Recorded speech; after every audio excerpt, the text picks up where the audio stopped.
4, verset 23. Donc, et le Biboé.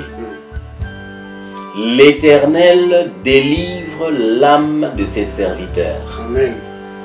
Et tous ceux qui l'ont pour refuge échappent au châtiment. Si on a version non, l'Éternel rachète l'âme de ses serviteurs. Si on a tout le monde que papa Henri, Moutunion so oyo, ne balobara lelo que non ah nzamba racheta biso, nzamba délivrangai.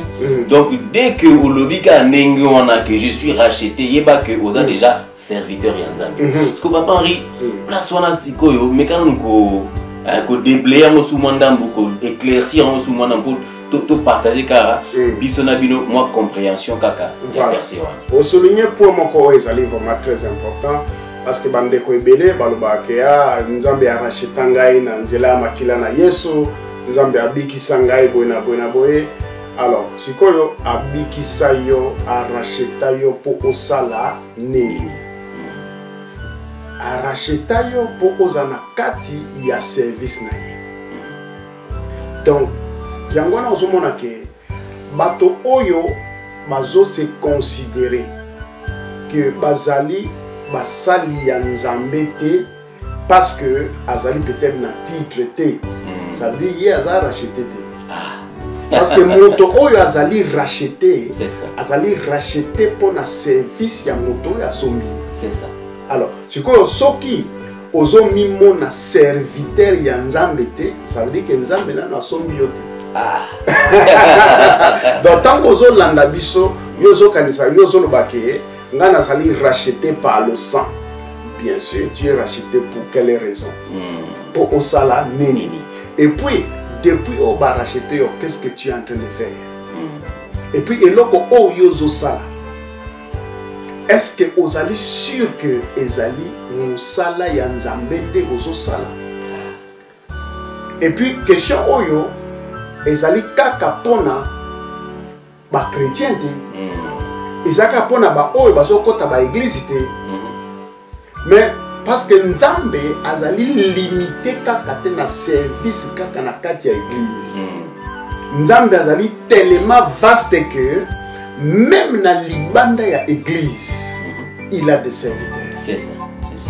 Même na niveau ya gouvernement il a des serviteurs. Voilà. Donc créature nyonso. Donc créature nyonso tout bazali basali ya nzambe.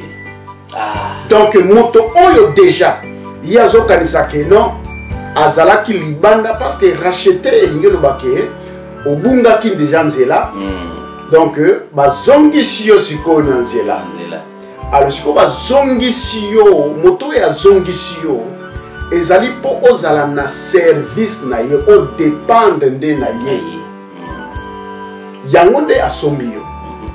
Alors, sikoyo, tango yo ozomona ke basombi yo, mais yo ozo se considérer te comme un serviteur yanzambe.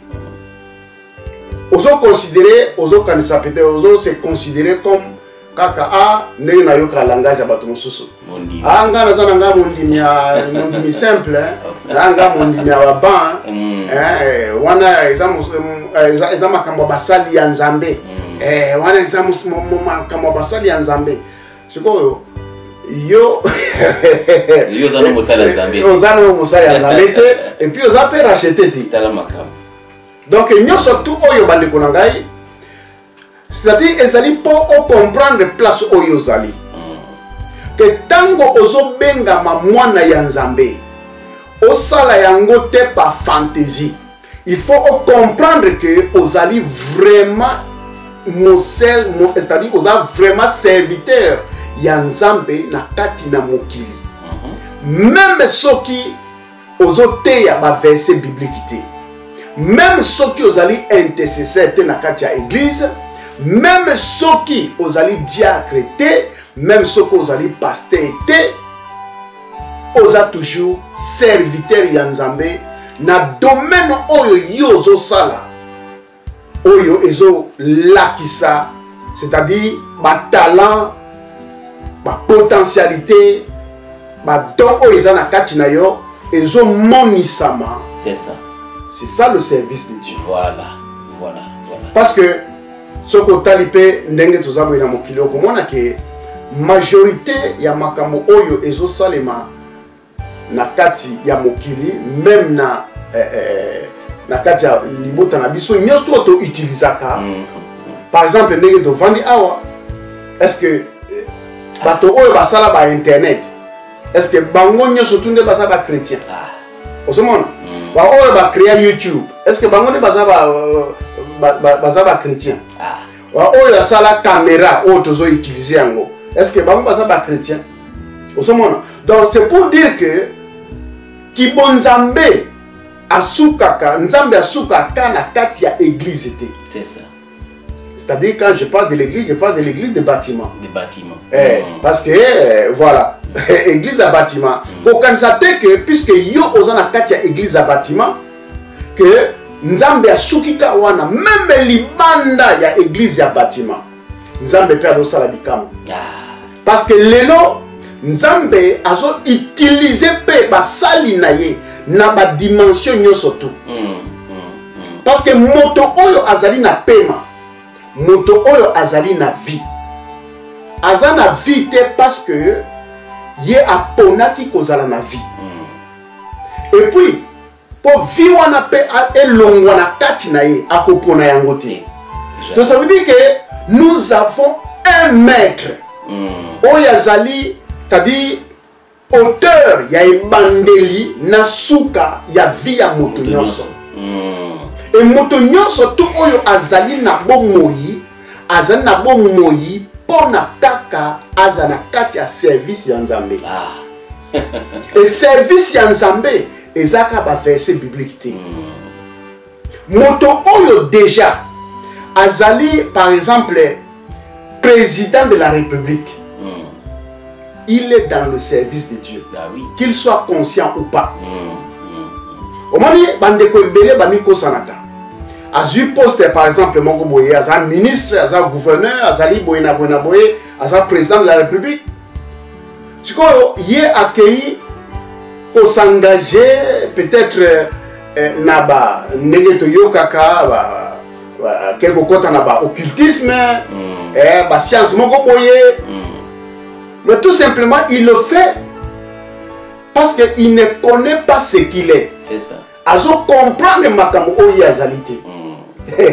Ce qui a comprendre que, c'est-à-dire, azali ministre, non seulement ministre na ndenge ya politique, il est dans le ministère aussi de Dieu. Oui, oui.